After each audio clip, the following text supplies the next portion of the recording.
was 17 when I started trying to invest in certain things, just because I knew, like, you know, unless you touring, unless you like, you don't know how long you're gonna be successful, and it's not like every artist can make it look like they getting money. If you're not a touring act, if you're not doing stuff, you're not gonna. You need an exit strategy. So I would have, like, you know, the business people around me at the time. Can't say they were good at the time, but you know, my investments were like into Burger Kings and stuff like that, just so I could have a portfolio of and you know, constant income. You know, so that was my first step. But when I really started getting into like the music side, like the executive side, it was like I was 25, and what happened was Loyal and all these other records had already been blowing up. So, and I was almost out of my contract. So I was able to negotiate. I was like, well, cool. Well, now that I have leverage as an actual not an artist, I don't want to be an artist. I want to be 50-50 profit share with you guys. I want to have the same deal Birdman got with Universal. I like, you know, I ask around, trying to figure it out so I don't have to be getting, you know, cents on the dollar. Right. Like, you know, and what just I'm saying? living off of advances. You get what I'm saying? So from there, that was my first step. Boom. And then I think they were like, oh, and then they kind of like, you know what, fuck it, we'll do it. And I'm like, shit. Damn, I'm like the youngest nigga with this deal right here. I don't think nobody know, you know. So that was my first step. Then after that was me trying to own my masters. So I think when I was like 27 or 28, like by that time, it was renegotiation time, and I was like, hey, cool, I still want this, but let me get my masters from here, from I think from my Fame album and up.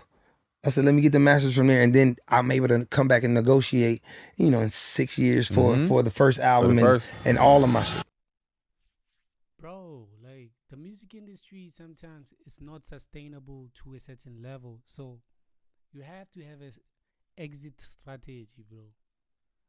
You know, like if this shit don't work out, not saying that it will never work out.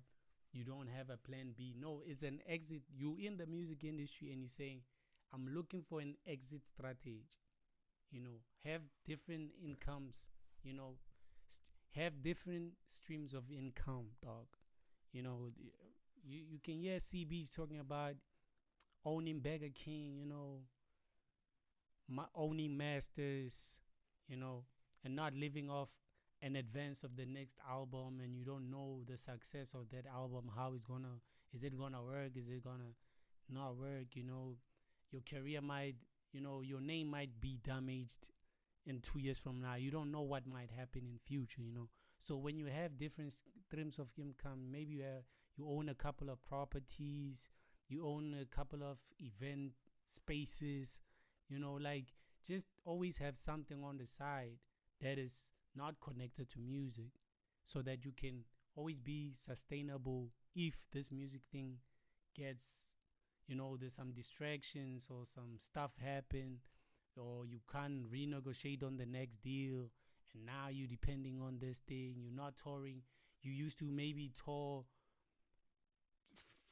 you know, 5 countries, you know, or 5 states. You don't, you know, but now it's only two. You know, brand deals are not coming in like they used to, you know, because it's up and down. The music industry is up and down. And as you can see nowadays, AI is coming in, you know, it's unpredictable, you know.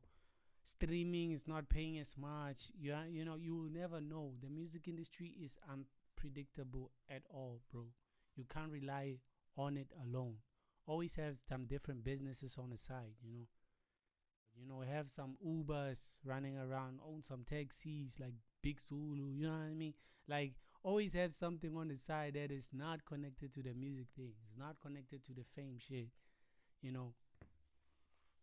Because you never know, bro. This music thing, you know, be like the Chris Browns, own Burger Kings, like Rick Ross owning Wingstop or something. He owns some, you know, chicken spot somewhere, you know, like who else do I know? Jason Derulo was talking about, maybe I think he was talking about owning a couple of franchises of uh car washes or something like that. You know what I mean? Like always own something on the side, you know, that is bringing the cash from somewhere else. Own some properties.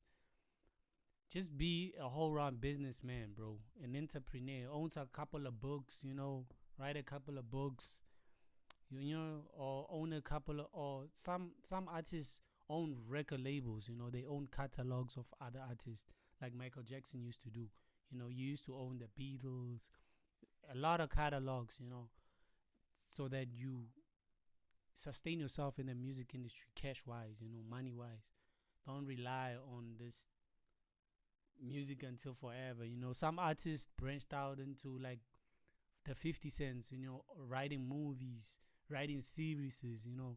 You no longer like, and now I own couple of movies, dog. I made deals with big, you know, you make deals with other production companies, you know, maybe own production companies like photo shoots and stuff, you know, studios. People book every day. They come in there, they shoot music videos, they shoot pictures, weddings, whatever. You know, you have other streams of income coming in, bro. Don't rely on this one. You know, don't be a one-trick pony, basically. You know, or some artists, they write like Bo Reason. You know, they write songs for other artists.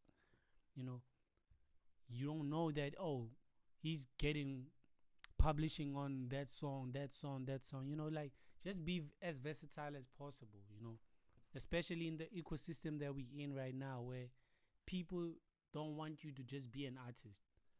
They want you also to be a streamer. They also want you to be, you know, like, be a podcaster. You know what I mean? Most rappers nowadays are owning podcasts, you know, because they see deals that they could do with Spotify and stuff. You know, just be versatile, bro. Don't, you know, have other streams of income. Don't really, you know. And that's a good exit strategy that, hey, bro, once I get older, I can transition into something else. You know, show growth in your story, you know, basically. So, yeah, have an exit plan, bro. You never know. This industry is unpredictable.